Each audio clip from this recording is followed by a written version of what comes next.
Assalamualaikum warahmatullahi wabarakatuh. Hordoftoonni badhaasa moobaayiltii barraas barnoota addaa hedduu bareedu gartee akkuma beekamu hedduu dasiisan jeetiin eegaa barnoonni kun qaana akkami kan jettanii barnoota ajaa'ibaa jechuun barnoonni kun maali kan jettan viidiyoo kwaalitii olaanaadhaan laaluuf jechuu yookaan daawwachuudhaaf viidiyoon qulqullina isaa yookaan hin sirroofne kan ta'e qulqullina olaanaadhaan daawwachuudhaaf karaa gabaabaadhaan isin agarsiisaa jechuu qulqullina viidiyoo akka ajaa'ibaatti daawwachuudhaaf sittinguma kana cuqqaastan erga sittingii cuqqaastanii booda kwaalitii daata saayiver kan jedhu irratti yeroo takka gad cuqqaastan jechuudha.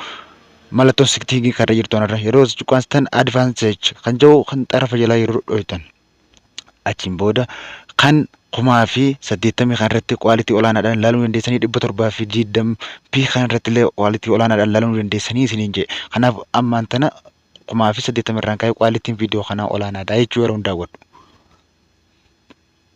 Kunoo obsanii gaddaa akkuma harkaa jirtan kwaalitii olaanaadhaan daawwachuutti jira jechuudha.